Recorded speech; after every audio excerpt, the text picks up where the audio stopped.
Let us pray. Lord, open our hearts to hear your word, that we may step out courageously on hill and loch, by rowan and briar, to share your love for the world. Amen. St. Matthew chapter 14 at verse 30. But when Peter noticed the strong wind, he became frightened, and beginning to sink, he cried out, "Lord, save me." We live in a beautiful county with access to the Lammermuir Hills, the River Tyne, the coast, and the sandy beaches. Tinningham is just 7 minutes away from the manse, and I love to walk by the sea. It has played a significant part in the story of salvation. Moses miraculously separated the waters of the Red Sea, and God's chosen people made their escape from slavery. St. Paul's missionary journeys were made by sea, and on several occasions he was shipwrecked. Jesus ministered around the shores of Lake Galilee. He called the fishermen, Andrew, Peter, James, and John. "Follow me," he said, and they did. He went fishing with them. He used their boat as a pulpit. He calmed a storm. "Peace, be still," he said, and there was a great calm. In today's reading from St. Matthew's Gospel, Jesus has just fed 5,000 people with 5 loaves and 2 fishes. He tells the disciples to get into the boat and to sail to the other side. He dismisses the crowd and climbs up the mountain to pray. When evening came, he was there alone, but the boat was far from shore, battered by the waves. The wind was against them. They were getting into difficulties. Early in the morning, Jesus came walking towards the fishermen on the water. They thought that he was a ghost.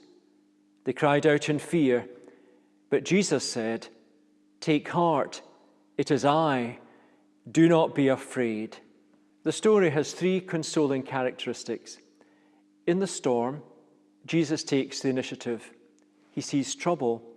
He comes to the disciples walking on water. Secondly, Jesus comes with a word of consolation.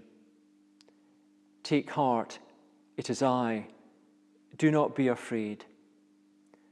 And thirdly, when Peter asks to walk on the water, Jesus says, "Come." No initiative of ours will succeed unless it comes from the heart of God. In our technology pilot, Jesus says, "Come." We're like Peter. We're taking a risk. We're walking out onto the water. It's a frightening prospect, especially for those who are participating in the worship, leading the prayers, gathering up the offering, saying the benediction, talking to the children. It's frightening for all of us, wondering what changes are going to be effected in an uncertain future. It's frightening for ministers, working out how to preach sermons with new technology. In the steps which we're all taking out onto the water, Jesus comes with a word of consolation. "Take heart, it is I. Do not be afraid. Come." The story has 3 difficulties. Stepping out onto the water is a bit surreal. We think about Tim Rice and his lyrics for Jesus Christ Superstar. "Prove to me that you're no fool," says the camp Herod. "Walk across my swimming pool." But the second thing is, why did Peter think about walking on water? It's something we would never think about doing. But Peter, you remember, was impetuous. "I will never deny you," he said to Jesus. But of course he denies him 3 times. But the third difficulty in this passage is that Jesus actually responds to Peter's prayer. When he walks on the water and he begins to sink, he says, "Lord, save me." And Jesus stretches out his hand and says, "Come." He answers Peter's prayer. But not every prayer is answered. People in all sorts of difficulties have prayed to God, Lord, save me. But their prayer hasn't been answered. And in fact, the prayer of Jesus in the Garden of Gethsemane wasn't answered either. Father, he prays, remove this cup from me. It's in the nature of miracles to be particular. Jesus healed the blind beggar, but he didn't heal everyone who was blind. The healing miracle was an act of grace, a sign of God's kingdom. There are two responses to a miracle. Firstly, we could marvel at what's happened and thank God for it. After all, a healing miracle is good news. We want to rejoice. But the second thing we could ask, what does this miracle mean for those who've been the beneficiaries of God's grace? Perhaps that would have consequences for us too. The focus of the miracle is Peter. And in St. Matthew's Gospel, Peter is the leader of the disciples. Jesus describes him as the rock. He gives him the keys of the kingdom. He becomes the leader of the church. Matthew is alone in elevating Peter in this way. But the interesting thing about Matthew is that he doesn't try to hide Peter's imperfections. Peter says that he will never deny Jesus, but of course he does. And here in this story, Peter asks to walk on the water, but when he's on the water, he begins to wobble. He loses faith, he begins to sink into the water, and he quite naturally prays, Lord, save me. There are two encouraging insights.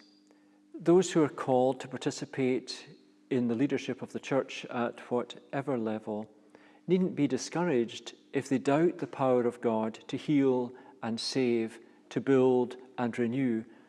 After all, this is what's happened to Peter. And it's with Peter that Jesus has established the church. The true nature of discipleship isn't to be found in a perfect life, but a life which acknowledges imperfections. Nor is it to be found in an unquestioning faith, but a faith which is honest enough to realize that there are doubts and uncertainties. In our technology pilot, we're like Peter walking on water when Jesus says, come, but like Peter, we wobble. We realize that we don't live perfect lives. We feel unworthy to carry the responsibilities which God has given us. We realize that our faith isn't always strong. We doubt. But we do know that our vocation is not our own. It comes from God. It's a mystery. And so when Jesus comes to us saying, take heart, it is I, do not be afraid, come, we step out onto the water. And when we wobble, he stretches out his hand and catches us. He says to his friends, you have little faith, why do you doubt? Even when the minister asked me to participate, I doubted. When I wrote my prayer, I doubted. When a member of the family was ill, I doubted. When I realized that things were changing in the church, I doubted. When a member of the family died, I doubted. The stepping out, the sinking, the point where faith and doubt meet, the creative tension where we spontaneously cry out, Lord, save me, or just as easily ask, Lord, why are you doing this to me, is a real and honest response to God. The doubt which gives birth to despair and anger paradoxically confirms the existence of faith. It helps to define the shape and the substance of our unique relationship with God.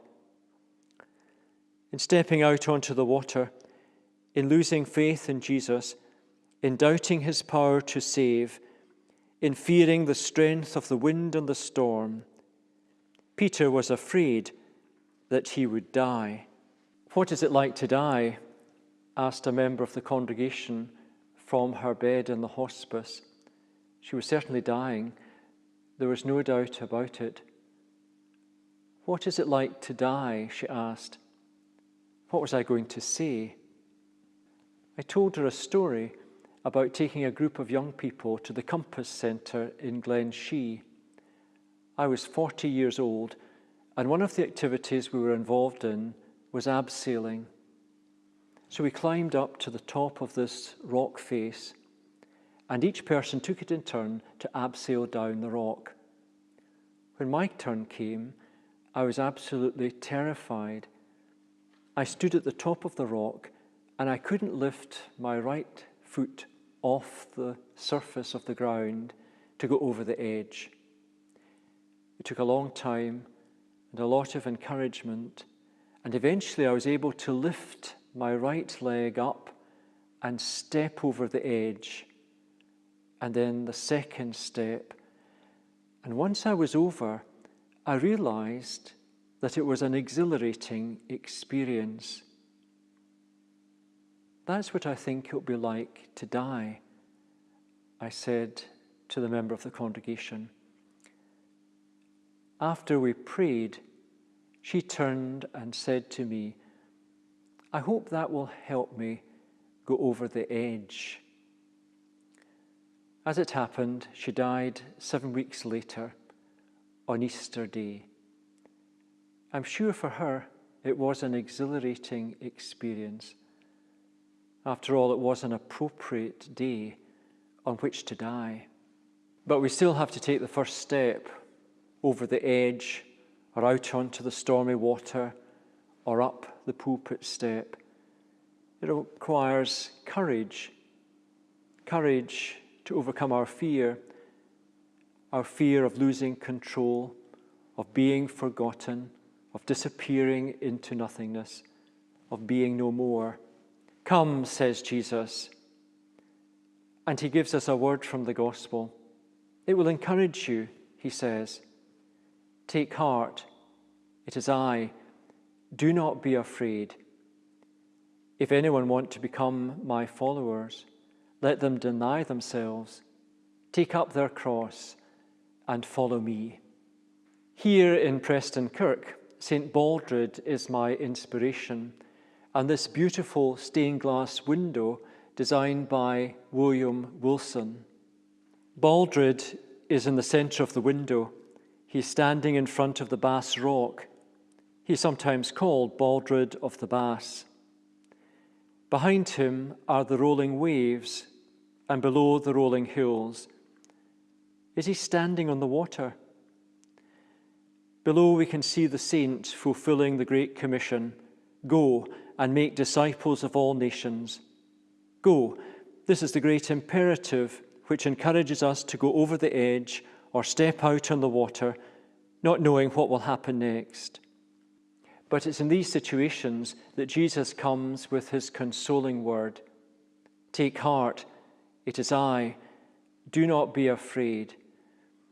And he stretches out his hand to catch us when we begin to sink under our own steam. You can see Jesus right at the top of the stained glass window. This is the risen and ascended Christ. Rays of light emanate from his body. He is shining in glory. But notice that his hands and feet still bear the marks of the nails. These are the hands which stretch out to catch us when we step out onto the water or go over the edge or participate in something new or face up to a changing situation. And we are consoled not just because he is with us, but because his wounded hands assure us that he has been there before us. "Take heart, it is I. Do not be afraid," says Jesus. "Come."